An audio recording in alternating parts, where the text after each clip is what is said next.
family. Welcome to your at-home WOD for Wednesday, March 18th. More and more of you are doing this at home. Make sure you post your score and comment and give your other athletes a fist bump on Sugar WOD for completing theirs at home. Today's workout is called River Dash. It's a 15-minute-ish, supposed to be running and rowing and push jerks. But if you don't have a rower at home, that's okay. We fixed it so you can just run. Yay! Everybody's favorite. Levi's going to demo the movements for us again today, and we're going to start with a nice warm-up 3-minute jog. So go out, take a little run, bring yourself back. Good job, Levi. You're getting faster all the time. All right, next we're going to do 10 leg swings, each leg in each direction. Notice when Levi's doing the front to back leg swings that back leg naturally bends like it does when you're running. That's going to keep you from torquing that lower back with the swings.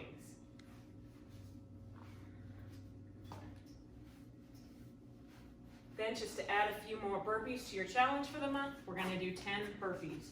Remember, chest to deck and jump up if you're able to. You can modify that to bodybuilders. You can even modify it to elevated bodybuilders, just like we do in class. Next, we're going to do 5 inchworms. So Levi's going to get a nice stretch in the hamstrings, walk it all the way out, and then at the bottom, you can either go into a cobra, you can go into a push-up, you can stay in the plank position, and then he can walk himself back. And we're going to do 30 seconds in the bottom of the Russian baby maker position. He's going to try and get a little bit of a twist in his torso, rocking from side to side. And make sure to enjoy your full 30 seconds down there. Next, he's going to go into a 30-second toe touch.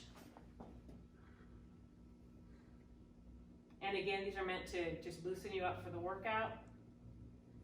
Make sure you get your full 30 seconds. All right, so our movements in the workout are running and dumbbell push jerks. We haven't done those a lot in class, so we're going to review the movements themselves. Well, we've done plenty of running, but we're going to review the push jerks. So the progression for these, if you want to practice, basically think this is a jump and a punch. That's all the movement is. So we're going to practice by doing a jump and land with the hands at the side.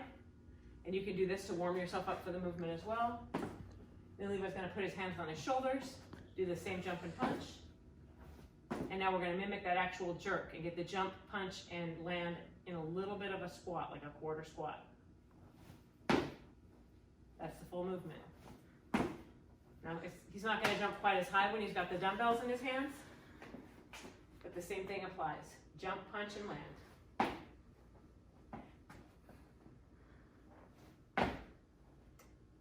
This can also be done with kettlebells. If you don't have dumbbells or kettlebells at home, we can go back to our trusty jugs.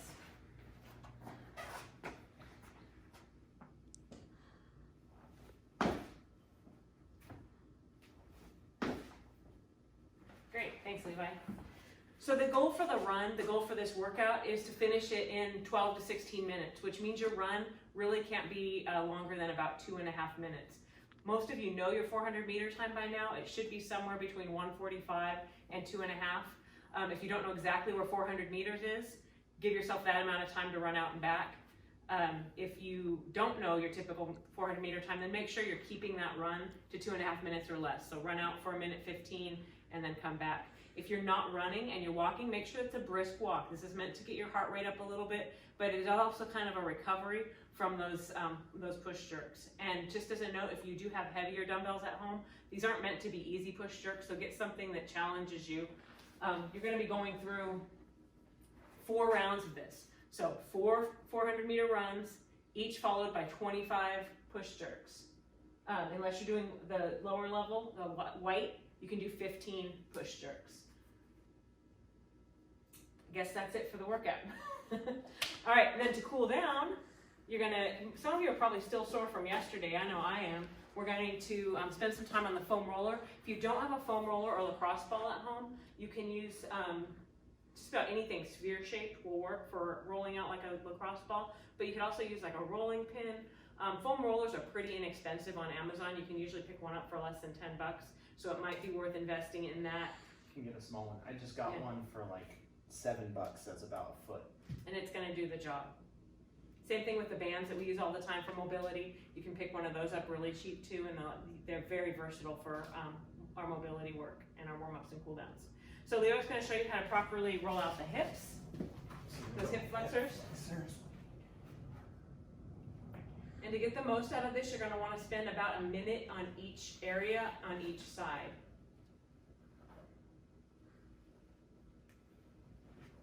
After hips, we're going to go ahead and move to hamstrings. You can increase that pressure like Levi's doing by moving just onto one leg. After your hamstrings are nice and relaxed, then you can do that mid-back.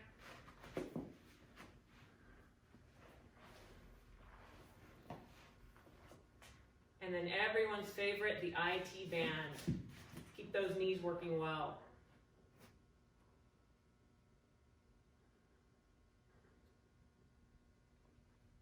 All right, let us know what you think. If you've got ideas for items you have at home that we might not have thought of that you could use for your workouts, we can add those in here. And stay happy and healthy. Thanks, See you guys. tomorrow.